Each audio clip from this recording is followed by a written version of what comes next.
40 years ago, the Shia-led Islamic revolution in Iran was welcomed by many as a revolution of equality for all Iranian people. But Maulavi Abdul Hamid, the Friday prayer leader in Zahedan, says Sunnis are still subject to discrimination. Today, the promises of the Shia political and religious majority have still not been fulfilled, and other ethnic and religious minorities still remain as second-class citizens, or even worse. Abdul Hamid, the 72-year-old spiritual leader of Iranian Sunnis, was critical of the Shia rulers and the continued absence of equal rights for non-Shia citizens. Iran's constitution guarantees equal rights for all, but, he stated, even in majority Sunni regions, public office and public sector jobs were more likely to go to Shias. He pointed out that in his own province, the predominantly Sistan and Baluchistan area of southeastern Iran, less than 12% of public employees were Sunnis.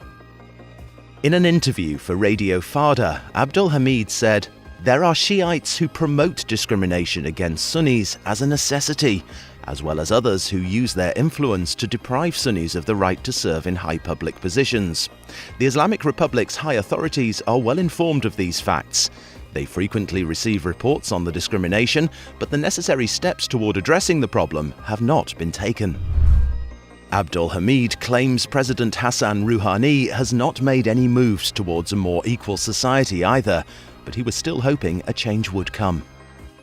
Repeated letters to Iran's supreme leader, Ayatollah Ali Khamenei, asking him to intercede on behalf of the Sunnis went unanswered. Then, in September 2017, Khamenei did respond in a letter published by the state-run Iran Students News Agency. Khamenei said Iran's constitution forbids ethnic or religious discrimination against Iranian citizens, and further that the pillars of the Islamic Republic are duty-bound to refrain from discrimination.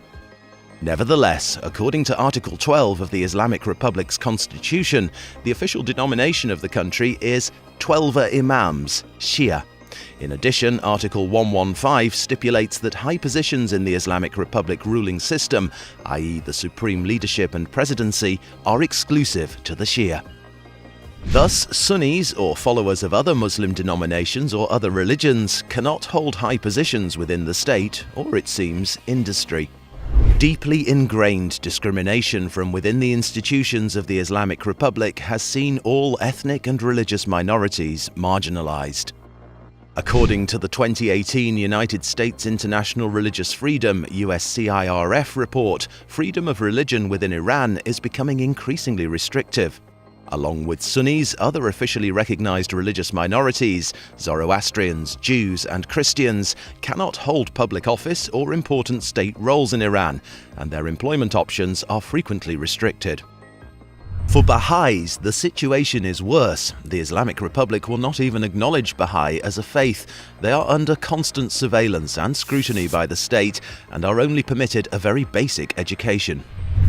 Converts to Christianity are the only group to rank inferior to Baha'is, with sentences that are even more severe, often 10 years or more, and possible execution. Leila Gilbert in the Jerusalem Post says, "Whatever faith one embraces in the Islamic Republic of Iran, if it is not Shiite Islam, it is incompatible with the mullahocracy that rules the country. That means there can be life or death risks for minority members who protest, defy the rules, speak too boldly, or otherwise offend the turbaned clerics who cling to power with their iron fists." The political rights of all religions other than Shia Muslim continue to be denied. Recently, Sepanta Niknam, a Zoroastrian councillor in Yazd in central Iran, was suspended. Iran's Administrative Court of Justice issued the suspension after Ali Asghar Bagheri, a Shia candidate for the city council, failed to win a seat. Religious scholars led by Ayatollah Jannati said members of religious minorities should not become a member of city councils, and candidates should be approved by the parliament prior to their election.